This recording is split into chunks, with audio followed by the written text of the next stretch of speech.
naman ata itong motor na to kasi nakikita nyo na sa mga previous vlog ko. Kasi ito yung gamit ni Jan. Meron siyang channel. Ito yung channel niya. Naka Gixxer 1000 din siya ngayon pero modelo na. Ngayon ito yung luma niya. And ako na yung owner nito na bago. As you can see guys, red na siya.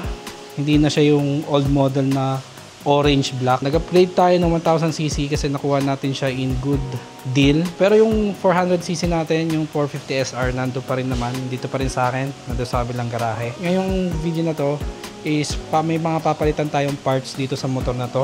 Walkthrough na lang muna dito sa bike. Ayan, kung mapapansin nyo, yung hand grip niya is pang scooter to eh. Kinabit lang ni Jan kasi kinuha niya yung luma, nilagay niya dun sa bago. Tapos yung windshield niya stock. Ewan ko lang kung double bubble ba to, pero parang stock. Pero yung stock kasi na nakikita ko mas babang baba pa. Moto America inspired yung decals na yan, kaya napakaganda. Candy red yan actually. Yan, so yan, naka seat cowl na rin siya. Ano pa ba? Naka-pipe na. Yung original nito is naka dual pipe yan guys. So kaliwat kanan. Parang yung Z1000 ng Kawasaki. Ganun yung itsura nito, naka dual pipe. So ito ang gamit natin ngayon, SC Project. Tapos naka full system na to ang alam ko. Yan, naka full system. Then naka remap na rin to guys by Overdrive. Yan, Overdrive. Si Josh ang nag-remap nito. Kaya so far wala naman ang kailangan baguhin. Siguro magpapalit tayo ng preno. Yan. Palitan natin to ng RCS kasi nahihinaan ako sa preno. Then sabi naman ni Jan is bago yung brake nito sa harap pati sa likod. And then ano pa ba? Ito wala tong quick shifter guys, pero sleeper clutch na to. Smooth pa rin siya i-downshift tsaka upshift ng rev match. Nai-smoothan pa nga ako dito kaysa sa 450SR ko na naka-quick shift eh. Yung rear set niya, stock to. So ito yung mga feature natin napapalitan. Ngayon, sa video to, papalitan natin itong hand grip and ano pa ba, itong windshield. Papalitan natin to ng double bubble. Meron na ako nabili. Siguro maglalagay tayo ng side mirror. Maganda naman siya kahit walang side mirror. Mas trip ko talaga walang side mirror, pero since mahigpit ngayon, kailangan ko mag side mirror na. Para naman, meron kasi akong side mirror na nabili guys, pang 10R. Actually, di ko siya nabili. Binigay lang siya ni Miko. Shoutout kay Miko. Siya yung first owner nito. Yung dito, wala na kasi yung balancer niya. Pero meron akong balancer na extra dyan. Kakabit ko dyan. Tapos bumili rin ako ng Evo Tech ba yun na hand guard? Or ano bang tawag doon? Racing guard kineme. Guys, ito yung mga parts na ikakabit natin ngayon. Meron tayong windshield para sa GXSR 1000 din to. Exclusive to for 2007-2008 model. Double bubble siya. Ayan, as you can see, ganyan na siya. Ayan. Then, hand grip. Kasi yung stock hand grip niyan, kinuha ni Jan. Nilagay niya doon sa bago niyang GSXR.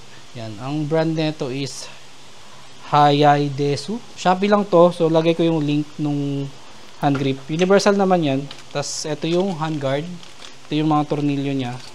Then ito, Evo hand guard. Lagyan natin ito. Tsaka may balancer naman akong extra. Pwede ko rin itong ilagay sa 450SR kung sakaling hindi ko trip sa Gixxer. Ayan. So ito yung mga balancer. Ayan. Ito yung sinasabi ko balancer. Mahalaga to guys kasi ito yung nasa loob to. Ito yung mga tornilyuhan. Para mabawasan yung vibration sa manubela. So start na natin. Unahin natin yung hand grip. So tanggalin natin to. Para matanggal yan, nahihila naman nata siya. Dali lang naman siya hilain. Pero mas maganda kung gamitan natin yan ng hangin. Buti na lang meron tayong compressor dito. Racing Boy pala yung brand nito.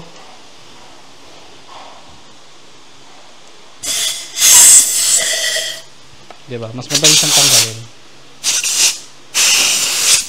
Yan, mas mahaba siya guys. Tingnan nyo. Mas mahaba yung nabili ko sa Shopee kumpara dun sa pang scooter. Racing Boy, pwede ko to gamitin sa Aerox.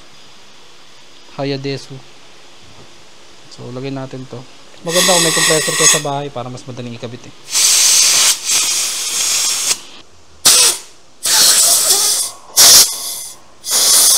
Yan, so may extra siya. Yan, kasi yung guard meron siya sa loob. Yan, sakto. Tingnan yung texture niya. Compare doon sa binili natin bago.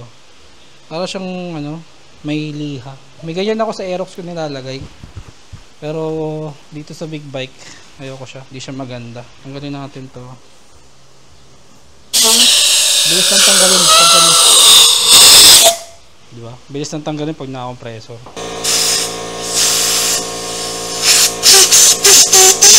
Madali na siyang hawakan ngayon. Tsaka sarap sa kamay. Lambot. Okay naman pala siya. Hindi siya tatama. Problema ko lang. Eto.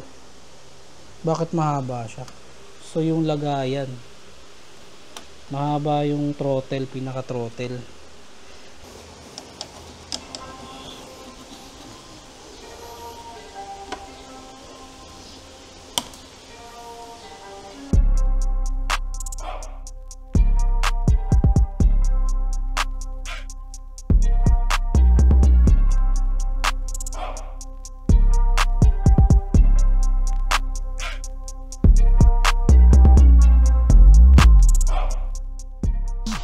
Sa windshield naman, madali na naman tanggalin sa windshield. 4 na tornilyo lang yan. Ito, ay 6, 1, 2, 3, 4, 5, 6. Kailangan lang natin ng Phillips screw.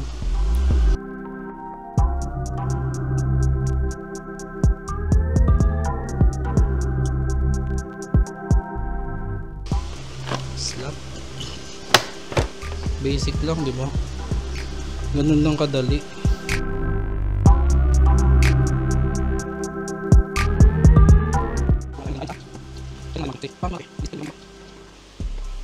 Yun lang.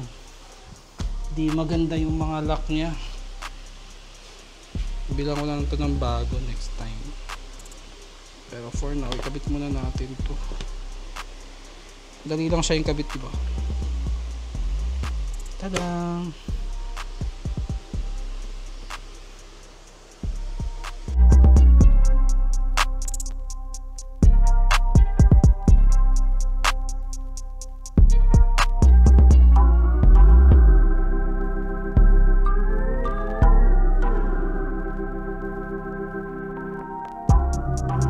Pangit yung lock. Kailangan natin bumili ng bago. Punta na lang ako na sa King Bolts. Meron mga bilihan dyan sa Marcos Highway. So bili na lang ako doon ng bago at mas okay na mga lock. Yan, goods na siya guys.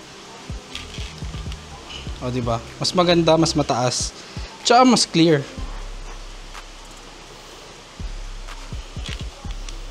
Double bubble. Pagkas nakaside, ganito siya pag nakaside. Mas mataas siya kanina compared doon sa stock. Ngayon, yung cockpit niya, ito naman yung itsura. Okay, mas malinaw siya. Pasensya nyo na madumi yung garahe. Yan. So, goods na siya. Lalagyan ko na lang to ng side mirror. 450 SR naman natin.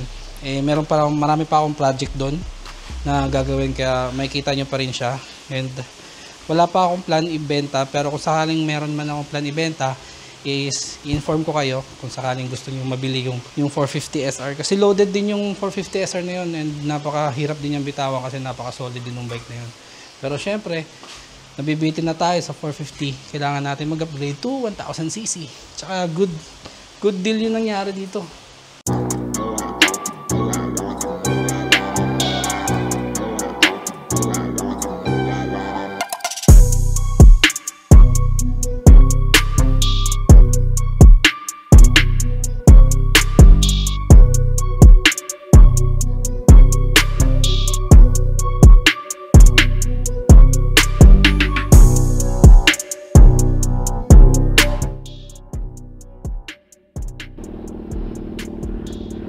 Hello guys, so we're going out tonight. So tayo ng SM Purview. Hatid ko yung mga merch namin na LFG kay Alric. Tsaka yung merch ko na jacket na in-order niya, pati sa kapatid niya. Nawala yung vibration sa manubela ko dahil dun sa balancer. Laking bagay talaga ng balancer. Tsaka ang sarap sa kamay nung grip, yung hand grip ko. Hindi na mga gaspang.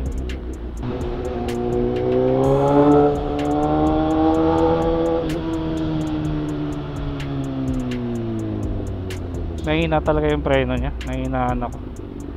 Kailangan ko magpalit ng brake system sa harapan. Next upgrade natin yon, RCS 19 brake master sa harap, para kahit pa paano pag late brake tayo. laki ng truck, nakakatakot. Panood nyo ba yung truck na bumaliktad sa may Marikina guys? Yung matras. Grabe, ang lala nun. Ang daming sasakyan na damay. Yuping-yupi yung mga sasakyan eh. Yung jeep parang naging kalahati na lang. Tapos may isang kotse ako nakita na yuping-yupi talaga. Tapos nakita ko rin yung video, parang nawalan nga ng preno. Hindi kinaya pa ahon nung truck tapos umatras. Kaya nakakatakot bumuntot sa mga truck talaga pag paangat. Kahit naman hindi paangat eh. Hindi natin masabi mawalan ng preno. Kaya pag ako may truck sa harapan ko, bumabagal siya, unahan ko siya tapos malayo yung agwat. Or wag mo na lang unahan. Sa wakas nawawalan na ako sa traffic ng Katipunan. Walang iya dito naman sa Commonwealth. Grabe, paano nyo natitiis yung traffic dito guys? Sa bagay, sa amin wala rin kasing tindi yung traffic. Gawin man lang sana nilang 80 no, para kahit paano mas mabilis yung usad ng sasakyan kahit paano. 80 is enough naman eh para magpreno. Basta make sure na may preno pa din. Yung iba kasi talaga kaya nasasangkot sa aksidente eh. Yung iba nawawalan ng preno. Mostly ng mga accident naman nawawalan ng preno, lasing or nakatulog.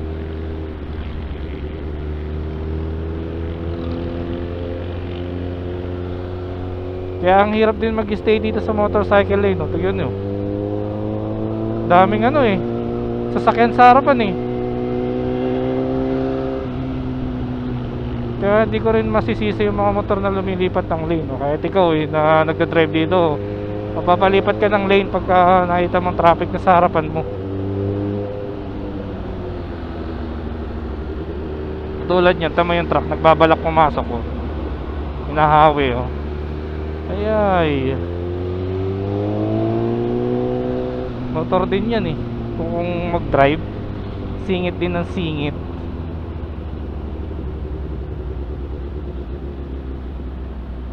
Okay, back to traffic.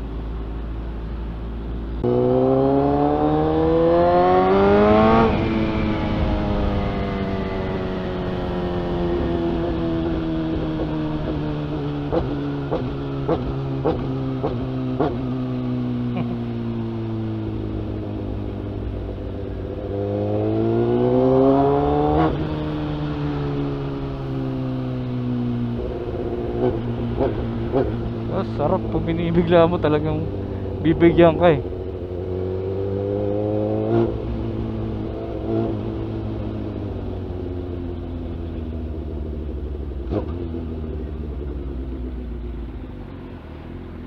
Tawid po. Dito tayo sa McDo. Check natin yung mismong lugar nila. Baka ito na yun eh.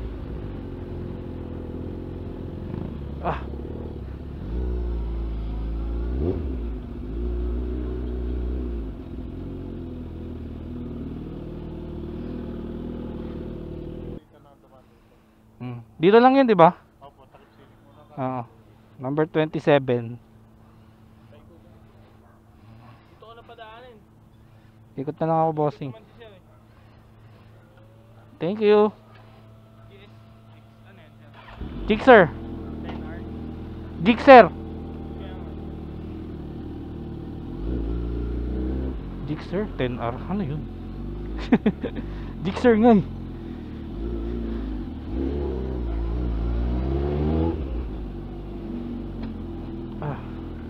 Hindi ako in-inform ni Alric na merong gate 2. Loko yun ha.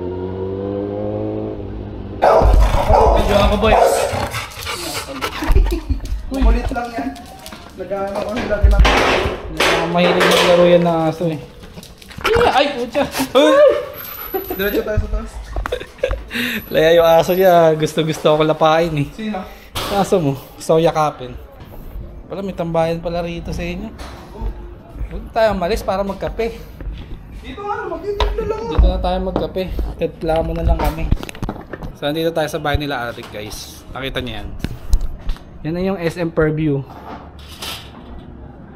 Yan. Tutambay lang tayo dito. Ayun yung motor. Hey. Alright. Manyak.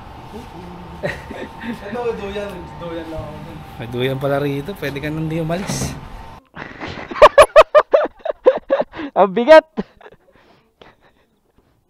Takay.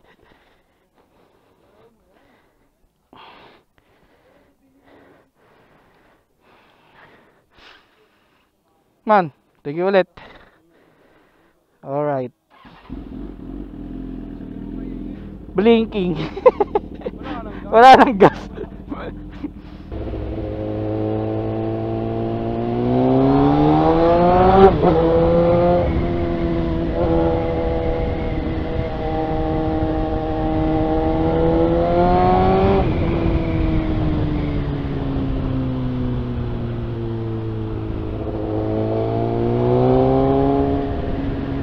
Sarap bumiyahe ng gantong oras talaga.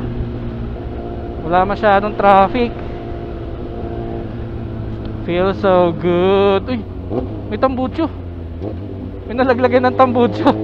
May tambutso sa gitna ng daan. Sarap. Power split.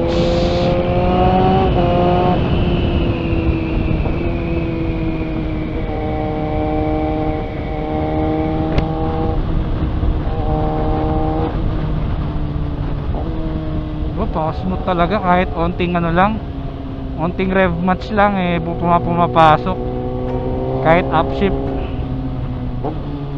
Sarap. Tapos tayo ng red.